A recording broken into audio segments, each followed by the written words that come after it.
Right, joined with Robin and Mandy outside the Carrow Road before the Nottingham Forest game. Guys, the Canaries Trust, if anyone don't know, what do you guys do and how do you sort of help the club?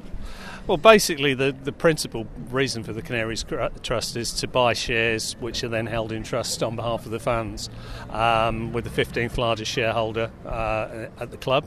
And we also obviously work with the club to try and get fans' views across and make sure that everybody's the best possible experience. It's been quite a successful few weeks, hasn't it, Mandy, with sort of Jez Moxey going and a lot of people sort of buying into the membership and everything? Yeah, I think that has made a difference. I think certainly the sort of down period, if you like, of the club does generate a lot of interest in Supporters Trust and other groups across the City fan base, because I think people think that we could have a voice, we can maybe make our views known to the club. We don't get a massive impact from our contact with them, but I think they get to feel then the fans' feelings genuinely then from real fans rather than just sort of what they see in the papers and on the media. Yeah, definitely a sort of a vital thing to do. Anyway, coming up in next week is the AGM. People can come along. Let's have some details about that. Yeah, we're very keen to get as many people along as possible. The AGM itself is only about half an hour of sort of fairly formal stuff, re-election officers and so on. But afterwards we normally have a question and answer session, but we've decided this year we're actually going to have an open debate,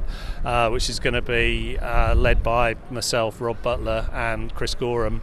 And the title is The State of the Canary Nation, because we want to talk about where the club is, where people want it to be, and really get people's views on that, and also constructive ideas as to how we can go back to the club and say this is what the fans want. So I'm sure it's going to be an interesting night. Rob certainly has a lot to say. I mean, if people are wanting to come along, what kind of stuff can they expect? I think they can expect honesty. I mean, like I say, Rob is not backwards at coming forwards. Is he about his views about things? I think also like a good debate probably. I mean, I think they're quite open to having. I think everyone knows we're all fans. We all have different views, different opinions on things, and that's just to be expected with our large number of fans. But you've got the chance to have a conversation with people who are clearly experts on the club. They see us week in, week out, day in, day out sometimes, and just be able to get your point across. And we could feed back to the club some things that come out of that. Absolutely, that's the point. Yeah, I mean, comms with them, don't we? Yeah, absolutely. I mean, just to add to that, we are here to represent the members of the trust. We don't claim to represent all fans,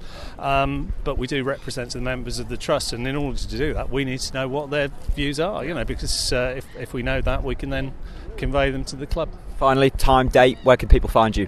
We're at Norwich City Football Club. You're going to have to remind me exactly where we are. Norfolk Lounge. Thank you very much, Norfolk Lounge. And Thursday at 7:15 the AGM starts, doesn't it? Yeah, and then the open discussion is 7:45 onwards roughly. So. And the main thing is for Norfolk people, it's free. It's free. I'm not making any more comment on that. It's completely free, though. Mandy will pester you for raffle tickets. Raffle tickets and membership. I will pester you for membership as well, definitely. Brilliant stuff. You guys can find the Canaries Trust website, links in the description.